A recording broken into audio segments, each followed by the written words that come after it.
இந்த வீடியோவில் திருவள்ளுவர் அருளிய திருக்குறள்கள் மற்றும் அவற்றின் பொருள் தொகுத்து வழங்கப்பட்டுள்ளது.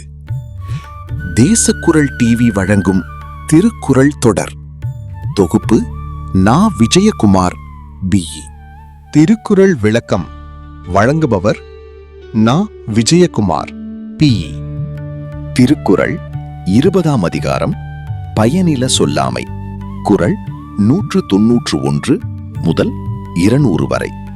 குறள் 191.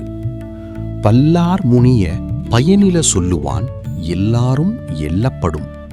பொருள்: பயனற்ற சொற்களை பேசுபவன் அனைவராலும் இகழப்படுவான். குறள் 192. பயனில பல்லார் முன் சொல்லல் நயனில நட்டார்கண் செய்தலின் தீது.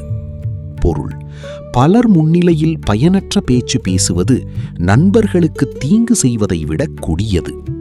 குறள் 193. நயனிலன் என்பது சொல்லும் பயனில பாரித்து உரைக்கும் உரை. பொருள்: ஒருவன் பயனற்றவற்றை பேசுவது அவன் அறிவற்றவன் என்பதை வெளிப்படுத்தும். குறள் 194.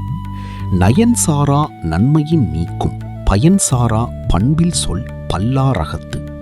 பொருள்: பலர் முன்னிலையில் பேசப்படும் பயனற்ற சொற்கள் நன்மையையும் மதிப்பையும் கெடுக்கும். குறள் 195. சீர்மை சிறப்போடு நீங்கும் பயனில நீர்மை உடையார் சொலின். பொருள்: நல்ல குணமுடையவர்கள் கூட பயனற்ற பேச்சு பேசினால் அவர்களின் பெருமை குறையும். குறள் 196. பயனில் சொல் பாராட்டுவானை மகனெனல் மக்கட் பதடி எனல். பொருள்: எப்போதும் பயனற்ற பேச்சை பேசுபவனை மனிதன் என்று சொல்லாமல் மனித உருவில் உள்ளவன் என்று மட்டும் கூறலாம். குறள் 197. நயனில சொல்லினும் சொல்லுக சான்றோர் பயனில சொல்லாமை நன்று.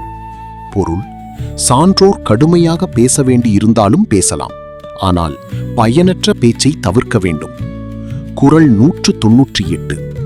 அரும்பயன் ஆயும் அறிவினார் சொல்லார் பெரும்பயன் இல்லாத சொல். பொருள்: அறிவுடையவர்கள் சிறிய நன்மையை கூட ஆராய்வார்கள், பயனற்ற சொற்களை பேச மாட்டார்கள். குறள் 198. பொருள் தீர்ந்த பொச்சாந்தும் சொல்லார் மருள் தீர்ந்த மாசரு காட்சியவர். பொருள்: தெளிந்த அறிவும் தூய்மையான மனமும் உடையவர்கள் தவறுதலாக கூட பயனற்ற சொற்களை சொல்ல மாட்டார்கள். குறள் 200. சொல்லுக சொல்லி பயனுடைய சொல்லற்க சொல்லி பயனிலாச் சொல். பொருள்: பேச வேண்டுமெனில் பயனுள்ள சொற்களை பேச வேண்டும், பயனற்ற சொற்களை பேசக்கூடாது. தொகுப்பு மற்றும் வழங்கல் நா. விஜயகுமார் BE.